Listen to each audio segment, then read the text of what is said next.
State Line Records is teaming up with Generation Exit Records and 31 Records to kick off the summer with one of the hottest splits of 2025. Experience the raw power of Generation Exit's newest EP, Stay Alive. And with all the fury of Mark Lind and the Unloved's The Oncoming Storm. On June 6th, Austin meets Boston to scorch the earth when these two juggernauts collide. Pre-order the 12-inch vinyl now at StatelineRecords.com and prepare yourself to stay alive for the oncoming storm with Generation Exit and Mark Lind and the Unloved. The Struggling Artist Record Club is a vinyl record subscription service where I hunt and curate the best punk and punk-adjacent music out there and mail their record to your door each and every month. Imagine finding your new favorite band from across the country without ever having to leave the house. It doesn't get much better than that. The excitement of discovering new music just got that much easier. As a member of the Struggling Artist Record Club, you are going to receive some of the best music you've ever heard from bands you may never even heard of. Whether you've been collecting records for years or just starting out, the Struggling Artist Record Club is designed specifically for you.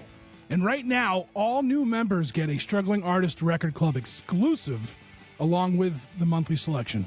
So head to StrugglingArtistRecordClub.com, pick a membership, and start building that collection today.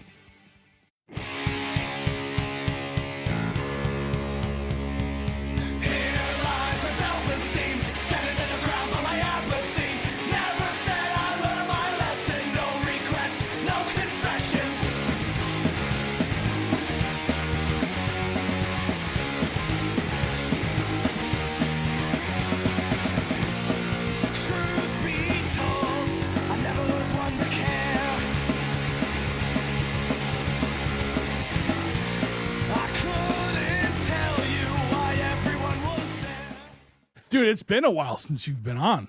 I was thinking about it. Like, yeah, I want to say I don't think you came on in 2023 except for like the, like the end of year show or whatever we did.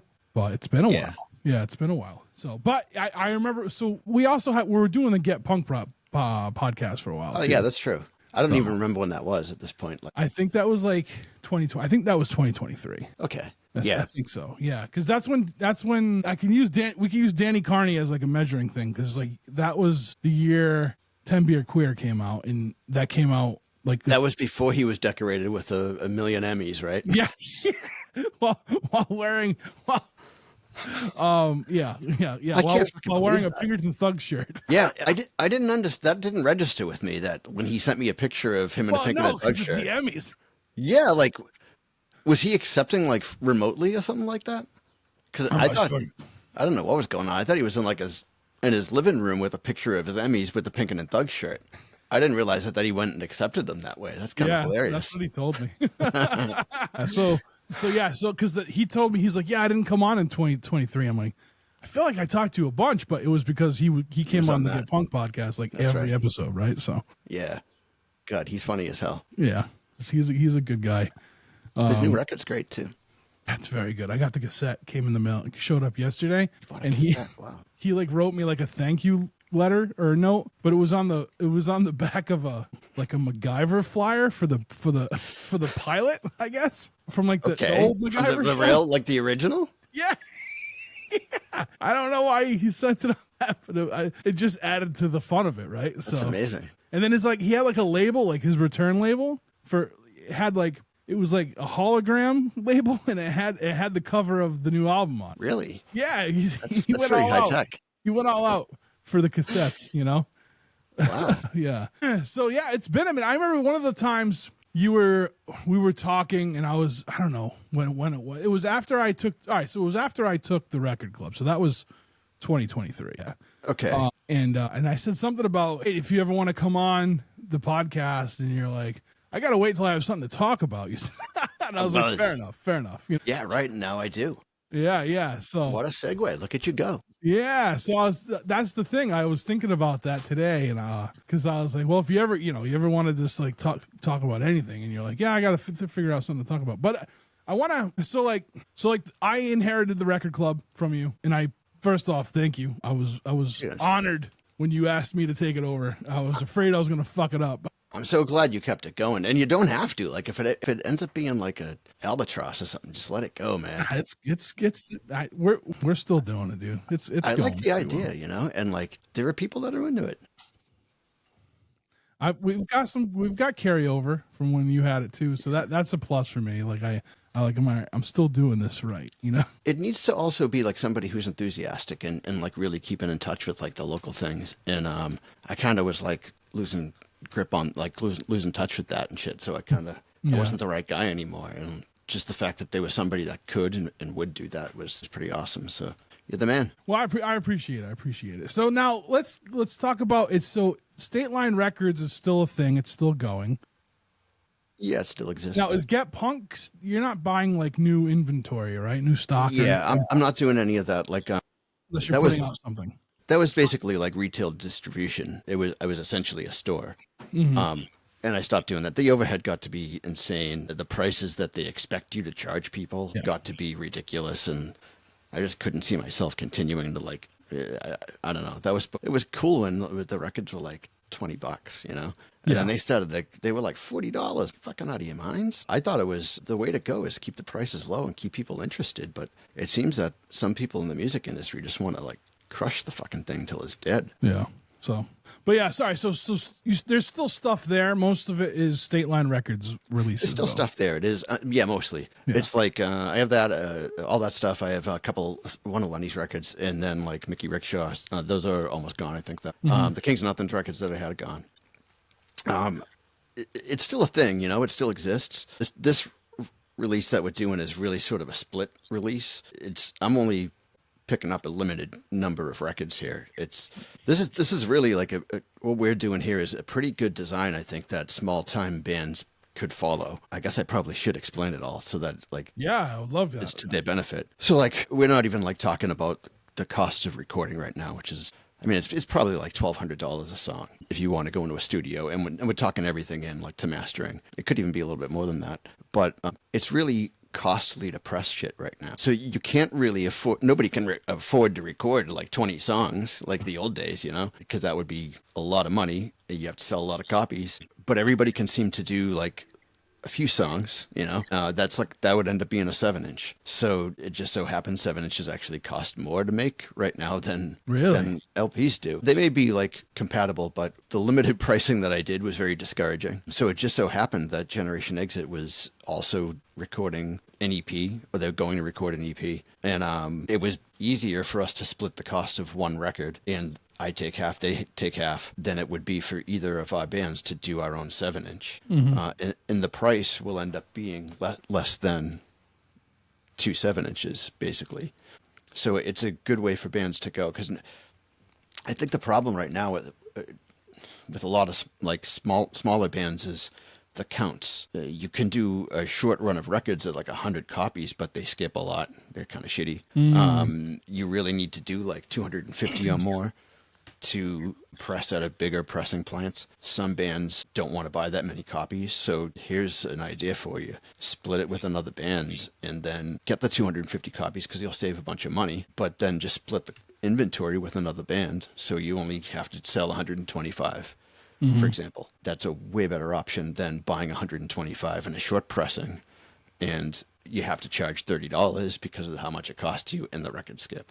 Yeah, that's smart. That's smart. Now, how did you approach Chris? Did Chris approach you? Like, how did that, or was it just like, hey, I'm doing this thing. What do you think? And it just so happened they were too. It was kind of that. I think I dropped a line to Chris to see what they had going on, but I kind of had the idea that like finding somebody would be a good thing to do. The timing kind of worked out for them.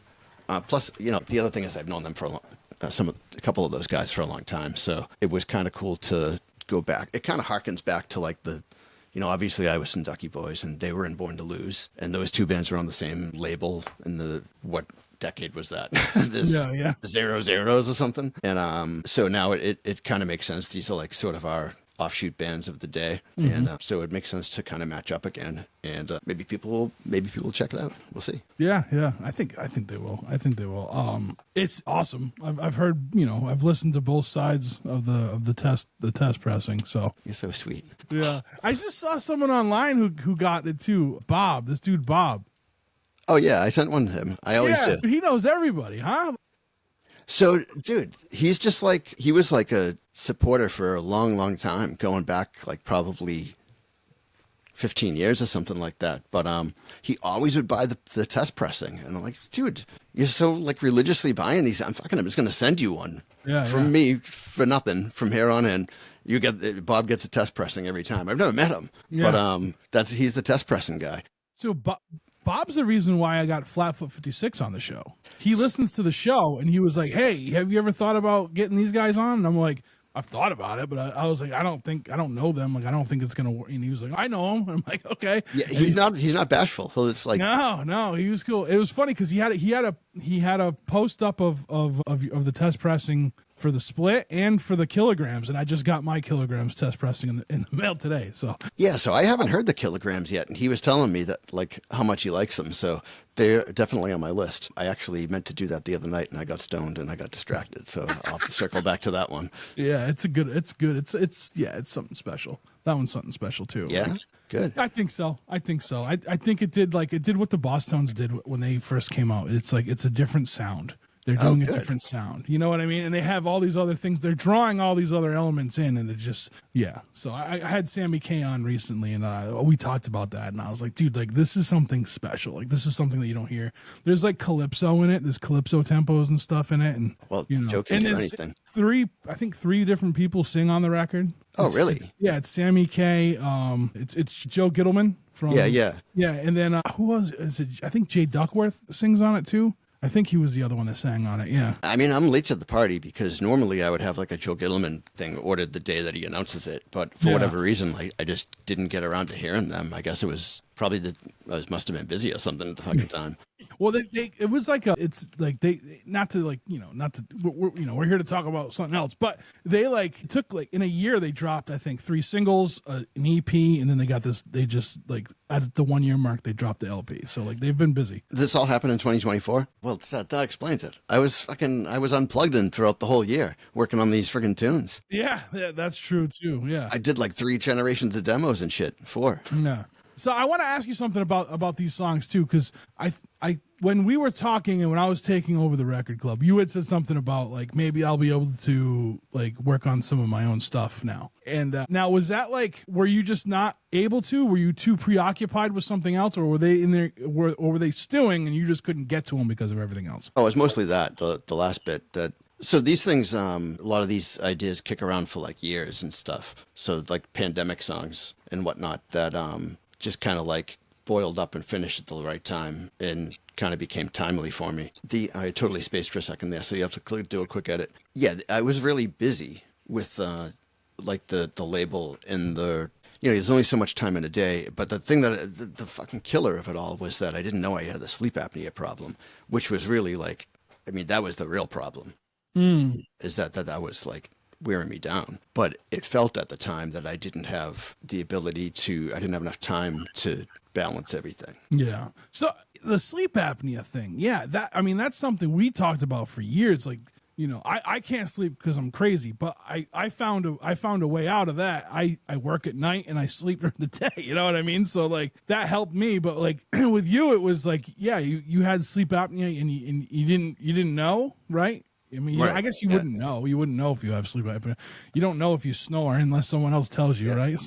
I just knew I was fucking exhausted all the time. So finally I got to a doctor. But it went on for like 25. The only reason I know this, it went on for 25 years, but is because the reason I know is because the symptom that they caught, that they were like, oh, that's the indicator that you have this problem, is something that one of my girlfriends told me about in 2001 or something like that. So it's been going on for like at least that long. So I know that much. I can put a stake on the timeline. But yeah, it's pretty wild. And like I was always tweaking all day, all the time. I thought I was like anxious and shit. I was fucking tired, dude. I was like seeing stars. You lost track. You like lose track of time and shit too. Like not like blackout, but like you just like like you're just too tired to do the thing. So. Well, there was all sorts of shit. There was like I couldn't continue doing live shows with the warning shots because I felt like I couldn't breathe. Yes, I couldn't breathe, but it wasn't it wasn't while I was on stage that was the problem. It was while I couldn't sleep. So yeah, it really it wore me down to the point that I tapped out. I remember when you first got the sleep apnea thing, like the machine or whatever. Yeah. I remember you telling me like what, like you're like, I don't know, like you just like seem more energized. You know what I mean? Dude, it does crazy shit to you. Yeah, it immediately affects you. Like, like if you put that thing on, if you have sleep apnea and you put that fucking thing on, you know immediately that that's the fix for it. Yeah. But like you told me about a friend of yours, like that dude, I had recently had to like get refitted. And right now, like this week, I had to miss 2 days of work because like even getting refitted like that, the oxygen levels changing like day after day did like some weird shit to my brain where I almost felt like I was drunk or something. So I was like, I'm gonna not go to work today because I feel like this and I know I'll fuck something up. So it's still ongoing, basically. It's really hard to adjust to. They don't tell you that though. Yeah, no, he didn't like he went, since the time he's had it for over 20 years and never like he thought it was working, but it wasn't. It was just blasting air out of his mask, like, and then like I remember, same thing with him. Like he hit me up and he was like, dude, I feel so much better just talking to him. I talked to him on the phone. I'm like, you sound like you're in a lot better like position now, because it screwed up. He had to get a surgery and they wouldn't put him under. They were afraid to put him under. So he got everything. He got everything situated, and then his levels were okay. We can do this now. He probably got some benefit from it, just not anywhere near the full benefit. So I certainly got some benefit from the first like 10 months of this thing, and now in the past, I'm on week 2 of this adjustment, and it's like all over. It's like starting all over again. I'm like all out of whack. Yeah. So I mean, that's got to help like when you're being creative, like when you're thinking of writing a song, right? Because now. Like, because you could be, I mean, I could be super tired and like write something. How many times I've like started to try to write something when I was tired, and then when I was done, like the next day when I'm awake and I'm looking at it, I'm like, what the fuck is that? You know what I mean? Like, it just wasn't like you still have the idea, but it I don't know. It almost prevents you because you get. I mean, I think a lot of it too. Like I'll get like writer's block when I'm tired. I won't be able to focus on anything. Well, sure. I know there's been a recharge. I don't know. I can't remember what was happening before, but like. So I did like demos in January and March of 2024. I was still dead tired then. The songs are the same ones, but they just weren't. They weren't as good. And then I got the sleep apnea thing like 2 weeks before I did the electric demos, which you heard. I could definitely do things that I didn't even know how the fuck, like I was playing the guitar and it was like a lead and I'm like, how am I even doing this? My hand's moving and I didn't know how I knew how to do this. Yeah. Or like vocal harmonies and stuff. I was like, who is this fucking guy that just showed up? It was pretty funny. That's gotta be a relief though, man. Like to be able to get back to the thing. Cause I remember one of the first things you ever said to me on this podcast was like, this is like, you said like, this is life. Like you just do it. You know what I mean? Like there was like, and it seems like for a while it was hindering you, and you weren't able to do it, at least not to the way you wanted to. Yeah, I mean, I don't know. Everything's got to happen because the other thing is like I had to like recharge the bank, replenish the bank of tunes and everything. So it's a bum out that like I couldn't have like kind of got back to things a few years ago, but. I don't think if I had that I would have. First of all, I wouldn't have come up with the songs that I have now, and I definitely would not have come up with the ones that I have that are coming next. Ooh, okay. So I guess I'm kind of glad everything went the way it did in a way. Yeah, I mean, there's definitely like it's good that you're good now. That's the biggest thing. Well, I mean, I guess I still wonder about it because like Drew was telling me how like you can like fucking drop dead of a stroke or a heart attack if you have like such severe sleep apnea. And like after like fucking around with those oxygen levels, like I can believe it. Now, did you have to go to the doctor to get it readjusted or? No, that was just a fitting thing. But I feel like they probably should have forewarned me. Even I don't know, the doctor really just interprets the reports. I don't know, medicine's a kind of weird thing too. That's not the topic though. I do think the doctor's a fucking cool guy. I mean, if anybody wants to go to a sleep doctor, I can't recommend this guy enough. Yeah, that's good. All right, man. So all right, so yeah, let's talk about that. You sent me these demos pretty early on. I liked them, and I think at the time you didn't quite know what they were yet, right? Like you didn't know if it was going to be Unloved songs or Ducky Boy songs, right? Was it? Am I remembering that right? Yeah. I did like 10 demos. And, first of all, I don't know what the fuck I'm going to do with anything. I definitely have some songs that I'm intending for. I mean, they're very obvious when you hear them, what they're intended for. But there was some that I wasn't too sure what to do with them. And a lot of like the feedback from some people, I think I sent them to you, maybe like 5 to 10 people, maybe total, was that they didn't think that X, Y, and Z songs would fit with the others. I don't know. I guess I could see it. I mean, that's why I asked people if they had an opinion. But everybody consistently said the same thing. And so I grabbed X, Y, and Z song, and I was like, I'm going to make these songs now before they end up like not getting made sometime down the road. Right. Which kind of sounds a little bit, I think, backwards, but that's what happened. They were the ones from the demo sessions that I sent you that kind of people didn't really know what to make of them. Well, that one song, I was like, I don't know what this is, but it's awesome. Like I couldn't, like, you know what I mean? I'm like this. I don't know where you would put this, but it was, you know. Yeah, well, I mean, fortunately, timing worked out as it did because I had like 6 months before there was any availability to do anything more. So I still wanted to go in the studio during that time. So I was like, well, let me take these wacko songs that these guys said don't fit with anything and just go do them now. Yeah. And see what comes of it. But the people. So when this goes on the air, that song you're talking about is the one that's coming out tomorrow, right? Yeah. Yep. It's called World Went Mad. That demo had like a super 80s vibe to it. And we kind of pulled that back a little bit, but we'll have to see what people are going to draw their own opinions when they hear it. Yeah. But you can still hear it in there, I think. You definitely can. You definitely can feel that vibe. It was, and again, I remember, so from that time, from when you sent me those demos to when you sent me the mixes, and I was like, wait, is this that song? Because it definitely changed, but it was still, I mean, you made it a better song, right? You make it, you that's what happens. That's the process, right? You take a demo and then you kind of make it more of your thing, and you know. Yeah, I mean, I guess it sometimes things just kind of like go in one direction in the studio, right? Mm-hmm. And you're in the moment. You kind of want to be trying to be creative, so you kind of just go with it. And I did say to Benny, who is the producer, I mentioned a different kind of sound than the guitar sound. People are going to have to hear the demo sometime. All I have to do is an A and B. I was going to say, you should do like a cassette with the demo. Well, the demo sounds so fucking bad because like I don't know how to record at home. Like I don't know. I mean, I know how to record. Like I know how to plug the guitar in and play it, but I don't know how to like sculpture the sound to get it the way that like you want it to make it sound good. So it sounds really fucking bad by comparison to like a real studio. Someday I should let people kind of hear like an A and B because it is kind of fascinating what you can do with this recording studios these days. But this particular song had like this 80s feel to it, almost like, I mean, I got there I was dicking around with like, what would NXS do here? And it didn't turn out to be like them at all. No. When I went down to the part and started to play it, I was like, oh, this is almost like something from like a Phil Collins song, but like he has like a spooky songs, you know? Yeah. It really. I heard it was a different. There was a few different things that I was like, oh, you know what I mean? Like it just fit. It fit the timeline, like that era, you know? Yeah.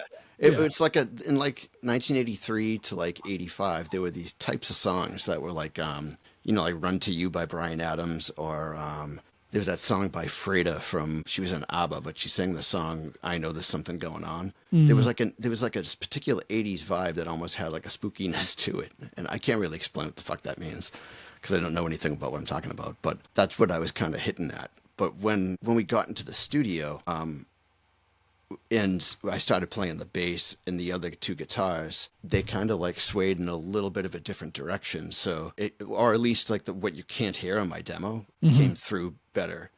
And like there was like one of the guitar parts I'm playing on that song almost sounds like a Izzy Stradlin type of rhythm part. So it has like a Guns N' Roses type of feel. So I was like, well, what if we took the sound and I referenced like what's that Green Day song that has that? There's a Green Day song that has that same like weird sound where it chops. Yeah. I don't know. I'm not a big Green Day guy, so I think it might be Boulevard of Broken Dreams. Like all the nerds out there probably like know what I'm talking about, but it's basically the sound of a guitar cutting through a filter on the sound of the click track. Okay, yeah. So you're hearing it where there would be a click. You hear a pinch of a guitar popping through, and it makes this weird, really cool sound. I know what you're talking about in the song because like in my head, I'm listening to like the melody in my head, and just the whole like the beat of it, everything is just like. Yeah, so Benny matched like there's a beat, there's a pulse to the guitar part. Mm-hmm. So I'm going to sound like a fucking cheesehead here, but it goes like gunk, gunk, gunk, gunk, gunk, gunk, gunk, gunk, gunk, gunk, gunk, gunk, and it's really just a guitar going boom, boom, boom, boom, boom, boom, but passing through the pulse of the click track, which goes like yes, yeah.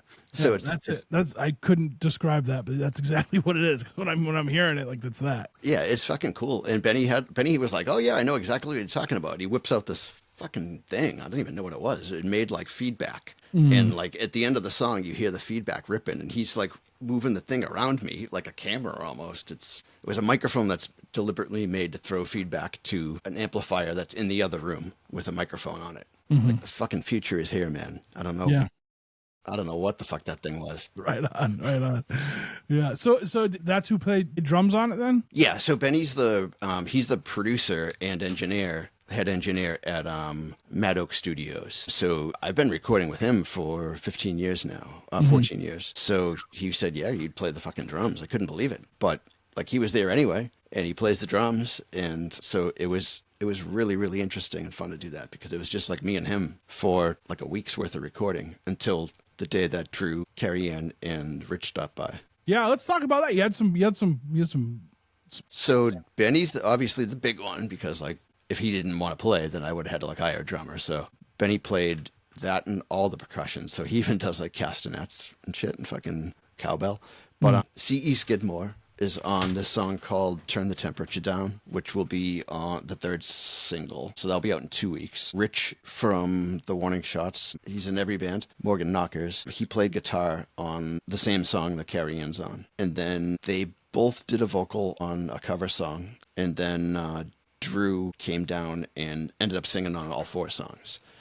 So Drew and Benny are basically on the whole record. And then Carrie Ann and Rich are on 1 song and 1 note. Now the Unloved project, like you've had different personnel for every album, right? Yeah. There's never been like a repeat of. I mean, there's been people that are on multiple ones. But what was I gonna do? I didn't know what to release it as. Yeah, exactly. Yeah. So like that's kind of why I made the Unloved. Is like, so if like no matter what happened, if people quit, I could do a new Unloved. If like didn't think of this at the time, but if I could do a fucking record like Dave Grohl style, except with somebody playing the drums, I could put it out under the Unloved. And that, it just so happened that I had it available to me. So I was like, fuck it, I'll just call it under the Unloved. That's what. Yeah, no, I mean, I've talked to quite a bit of bands as of late. That's kind of the project is like they're the center folk of the project, the center point of the project, and then like, you just fill in. Like if you can have having a band like that, that's a big commitment from everybody. And if they can't do it, like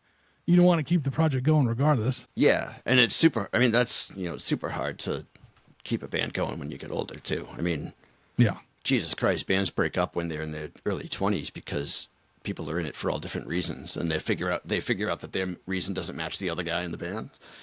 To try to do that 20 fucking something years later, it's just madness. You can't do that. So thank God technology allows us to do the recording as we do now, because I guess I can still do it. Yeah. Now the last album you put out was an Unloved album too, right? Last Bastion was the last thing you put out, right? Yeah, that was 2019. 2019. That's crazy. I used to do 1 record a year, and now it's been like fucking 6 years. Yeah, I remember you. What another big quote from you on this podcast is you put out more albums than Metallica, dude. I have done more albums than Metallica. They've only just surpassed me in fucking sales.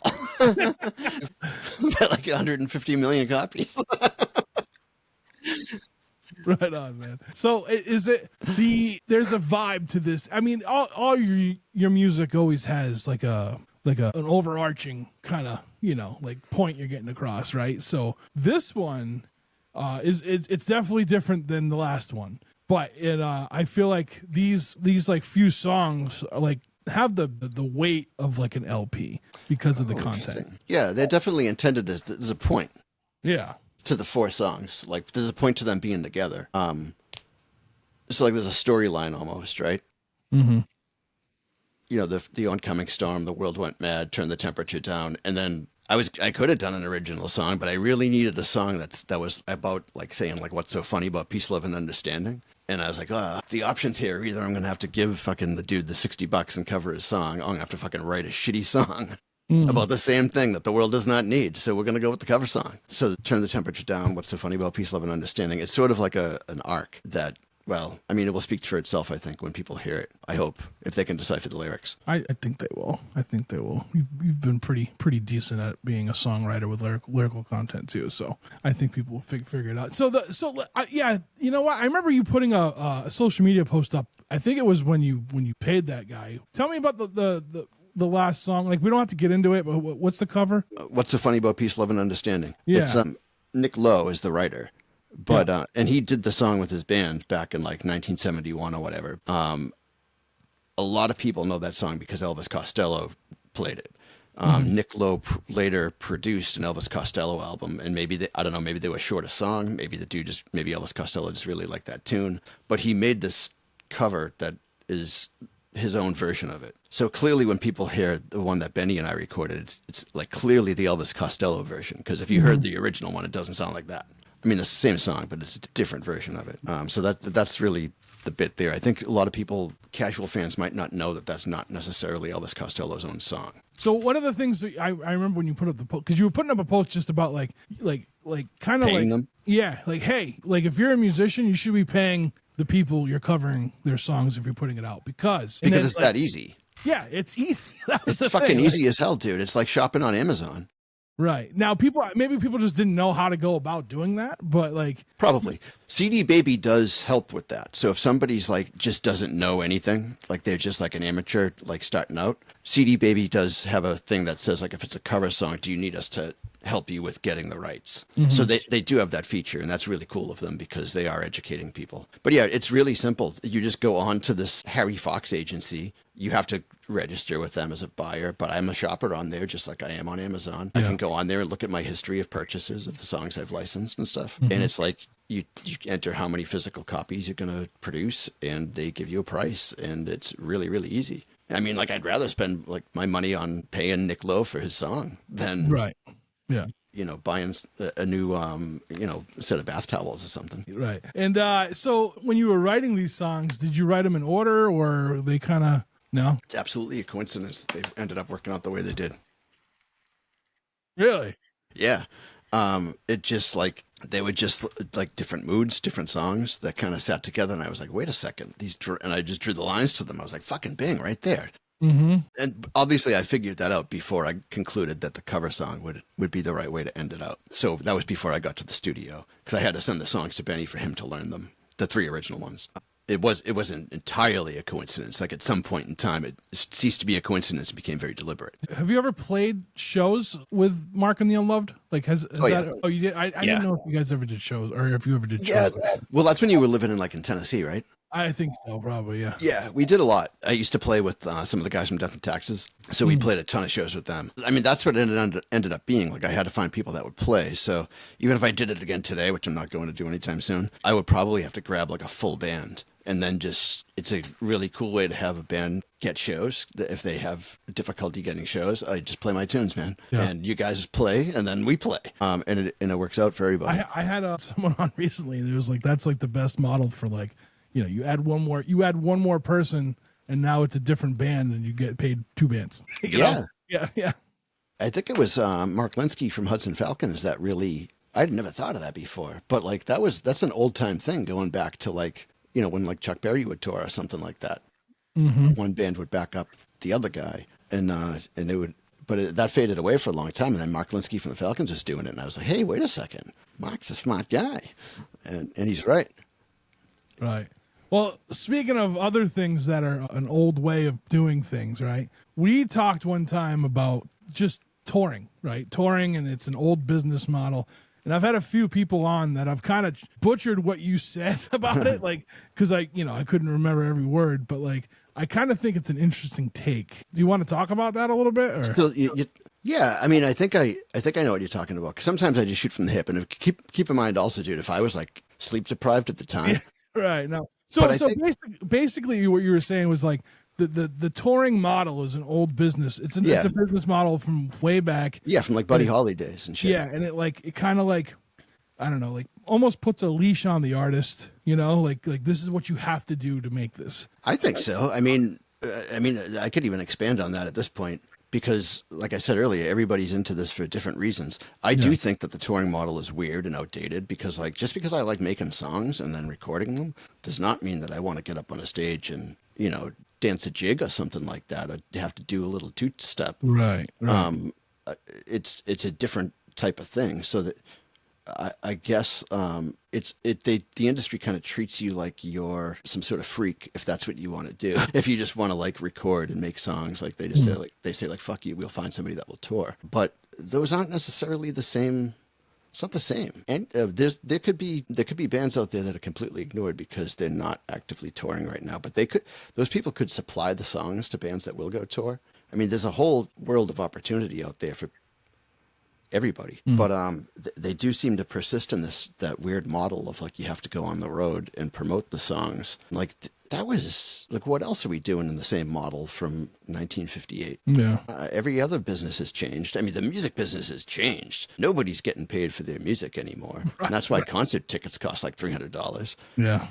But they don't change that aspect of it. And I'm not saying like, I want to stay home and I want you to treat me like a rock star or anything like that. But I'm just saying like, there's like other avenues of promoting. And then you see like, go even a little further. There was a time period in the early 90s when like REM and INXS, who were huge touring acts in the 80s, they didn't want to go on the road with their albums. They still promoted those albums. You know, the one that had Losing My Religion on it is one that they didn't tour on. That's like one of their biggest songs, like notable songs. Yeah. Yeah, absolutely. So clearly it can be done because they promoted the hell out of that album somehow. But REM did not perform shows on that. I think they did like a couple of televised events. And INXS didn't tour on the one, you might not even know them. But they had some big hits off this one album, and they didn't tour on it just the same way REM didn't. And it was successful, so they can change it when they want to. They just don't adapt it, and I just wonder how much they're missing out on because of that. So people like they can put out their music everywhere now too. Like it's just a matter of, like you said, promoting it and like I don't know. I understand where some people like people who are road dog, like they like to tour. Like that's different. That's different. Yeah, totally. You shouldn't have to do it though. Those people are into it for a different reason. Yeah. Totally different reason than what I want to do it for. Yeah. Yeah, they can do that too, I guess, right? But it just seems weird like that. And it's not that way it's not that way for every type of music though.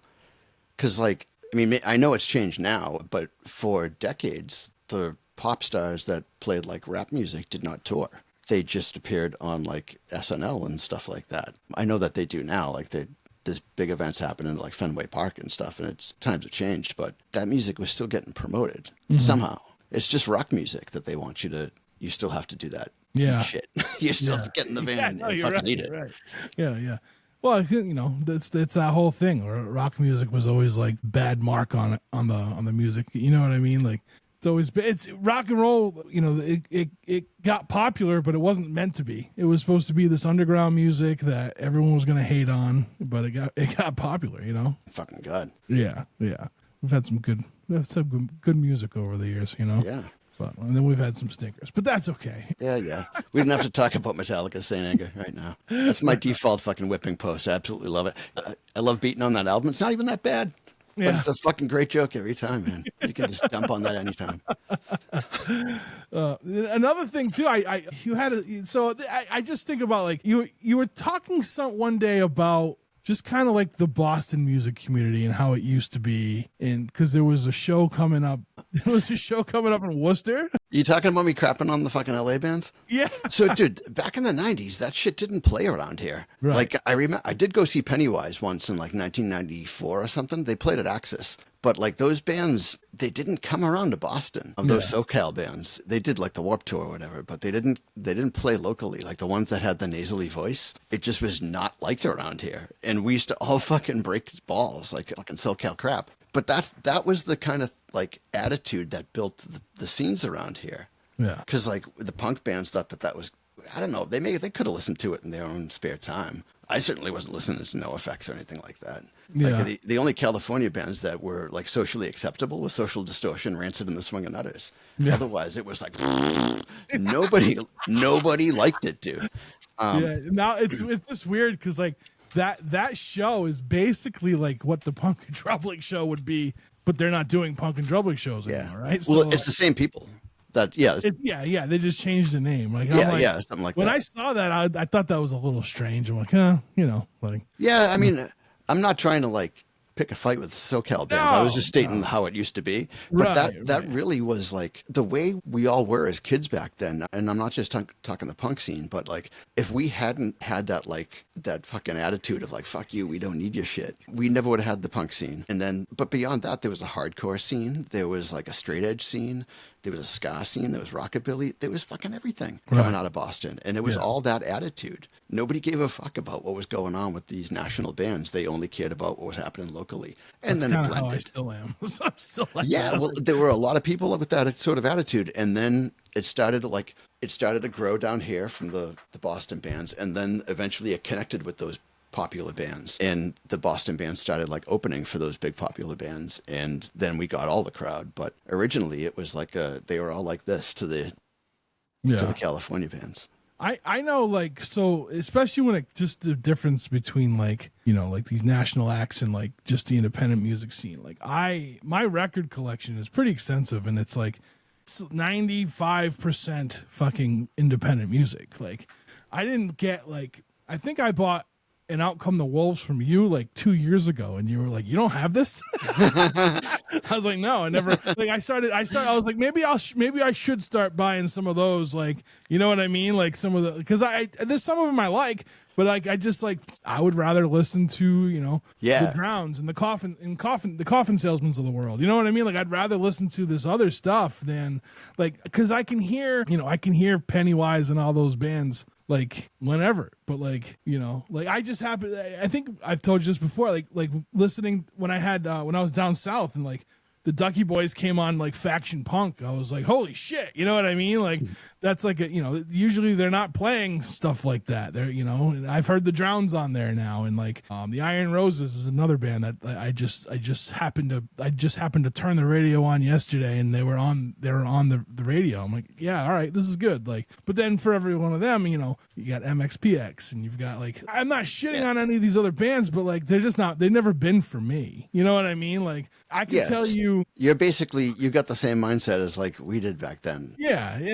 And I don't mean just like when I say we, I can definitely say my band, but I mean like I'm pretty sure all the other bands like they were all the same, like the core bands that we used to play with all the time. They all kind of had the same type of attitude. Like we don't need the fucking national bands, we've got our own. And it like kind of like, I don't know what the people say today, like it manifested itself, but it did. It almost like it was like its own fulfilling prophecy that it would become. We were like, we don't need anyone, we'll build our own scene, and then we did. Like, wow, how'd that fucking work out? Thanks, I mean, and there's it's still around. Like that's the best part. Like there still is this is the sound from here, and that's that. You know what I mean? Like you still have those bands, and I think it's a little bigger. It's not just it's mostly all of New England now, I would say, but like it's cool to see that part still sticking around. You know what I mean? Well, I think as long as the big guys keep going, then there'll continue to be an interest in that. I don't know. We'll see. I think. See. So as of now, so this is coming. Yeah, the pre-order started on the 29th of April. April 29th starts the pre-orders. Okay, so people can pre-order this record now. Where should people go? What's the best place for people? I always tell that too, like StatelineRecords.com. Okay. Is where initially I'm going to have the variation that belongs to me, to State Line, and then I'll have some copies of the Generation Exit version. And then there's a third version. So there's a label called 31 Records out of Houston that's just starting up. This dude runs a YouTube channel similar to what you're doing here. He does like a podcast through YouTube. He's a really cool guy. And he's buying some of this too. So I think I'll have like 5 copies of his variation. I'm gonna have to buy a copy of each one. You started this, you know that, right? Like my record thing is because of you, because of the record club. That's when I started. Like I was buying records, but I'd go to like yard sales and stuff like that, and But then I was like, oh, there's different colors. Did they do this? I had no idea there was color vinyl until I got one from you. Yeah, dude. Remember when records were black? Yeah, they were just black. Yeah, that's like talking when you talk to people about that now. It's like you feel like you're talking about a flip phone or something. I know. I almost want to get like. I always want to get like if they have one in black to spin, and then like the color one, put it on the wall or something. But I'm running out of space. Yeah, you'll be running out of space real soon, guy. Yeah. Right. So the color variations are all just like, they kind of target the collector type of people. So you just got to resist that, dude. I'm going to have to try. I was buying I ended up giving away some because I was like, I'd have like, I think it was a Drowns record. I had like 3 different variants of, and I'm like, what am I going to, I can't like, it's like, you know what? This will be the golden ticket record. Did you, did you get the new version of their first record? I did. I haven't got that yet. Is there anything like, did they remix it or remaster it? Or they did. They remastered it, and there's a new track. Oh, motherfuckers. Yeah. They're going to get my money. I think it might be a cover. It might be a Coxbar cover they put on there. So I'll be interested. Well, I'll take a look and find out. So I ordered it, and I ordered a test pressing of it, right? And then Ryan from the record club, he like mailed me a copy of it. He bought it at their show and had them sign it for me. Get out of here, really? Yeah. It's like, it's over here. It's kind of hard to see. It's next to the blue light, but it's on the left. Is that like a pitchfork or something? Is the artwork? Yeah. That's fucking awesome. And wait, was that Ryan Cowell? Yeah. Awesome, dude. Yeah, he was like, "Hey, I'm going to send you something." And I'm like, "Okay, what are you sending me?" And he's like, "I guarantee you don't have it." And then it came in, and I was like, "You're right. I don't have an autograph one of this. Thank you." So I put that in a frame. So that's fucking awesome. Yeah, that's really cool. It's a record club member, man. He learned about the show because of the little, you would put the stickers in for me, and then I took it over, and yeah, we've had a few of those connections over the years. That's good.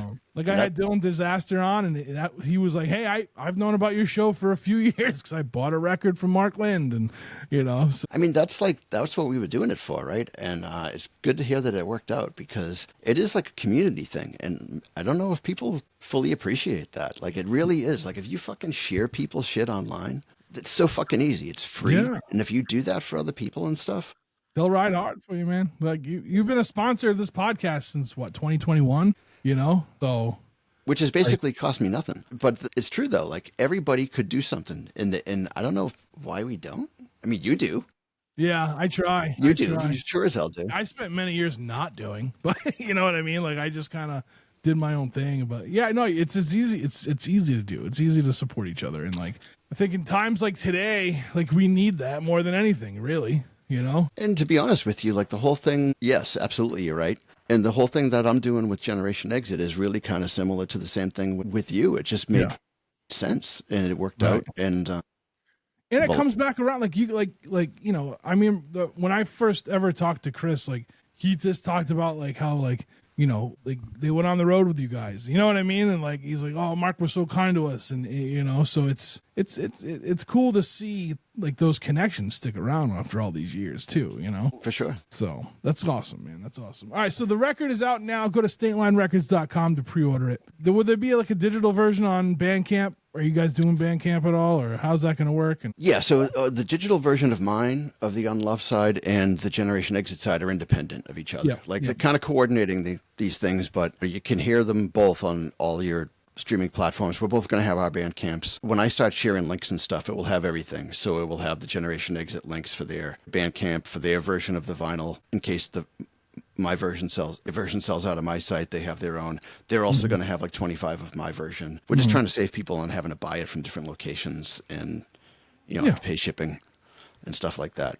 But everybody's links will get shared, and everybody will be able to find that. But I think Bandcamp maybe Monday.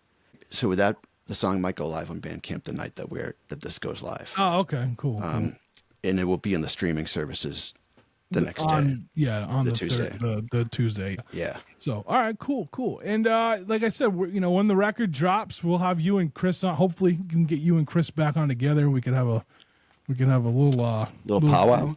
Yeah, a little discussion. I would love to. I'd love to chat with you guys. It's a good time. Awesome. I think you guys would. We'll all hit it off. Yeah. Right on. Mark, thanks again for coming on. Dude, thanks for having me on here. I appreciate it. Social media. Where can people find you on social media? Oh, Jesus Christ. It is, the State Line Records on Instagram. I know that.